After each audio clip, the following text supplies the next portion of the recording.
Look back and reflect on 2020. Reflecting on the year that has expired helps establish where we are, where we were, and where we are headed. If you are married or in a close personal relationship, this is something that the two of you should be involved with. What were your bills this time a year ago?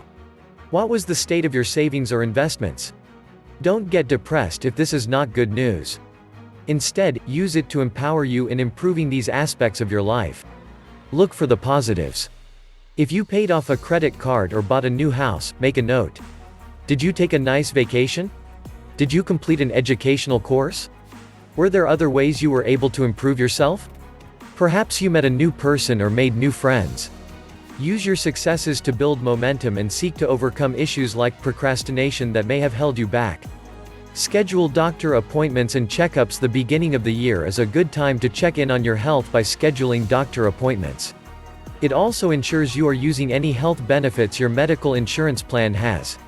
Keep in mind, these include dental, vision, and your overall health.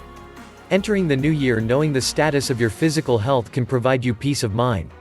If health changes are suggested by your doctor, it is the perfect time to make those changes.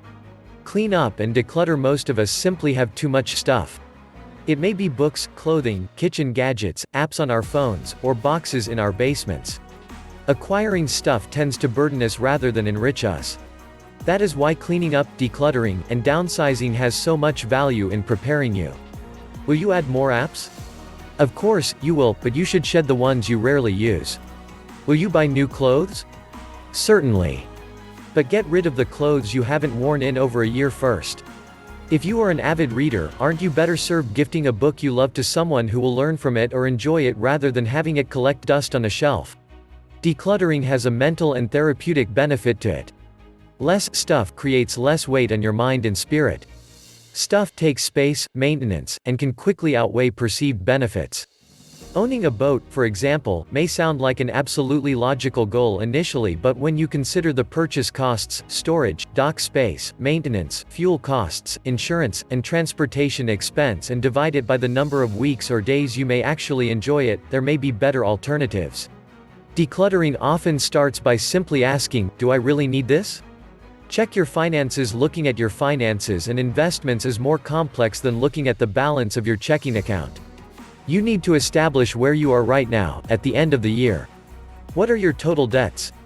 If you were forced to pay the balance on your mortgage, car loans, credit cards, department store cards, and other personal debt, how much would it be? Now, add up your savings and investments, the value of your home and cars, your personal belongings, collectibles, and what you have in your wallet and checking account. What would that amount to?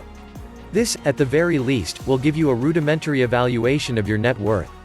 The bottom line is, if you were to go away today, never to be heard from again, and your family would have to sell your assets to pay your bills, what would be left over? Knowing this basic number, even if not precise, can help you improve upon it. Don't forget to evaluate your taxes as well. No end of the year financial checkup would be complete without an evaluation of your tax situation.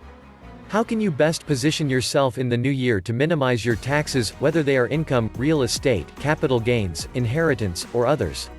There is no doubt a tax professional can pay dividends in your planning for the new year.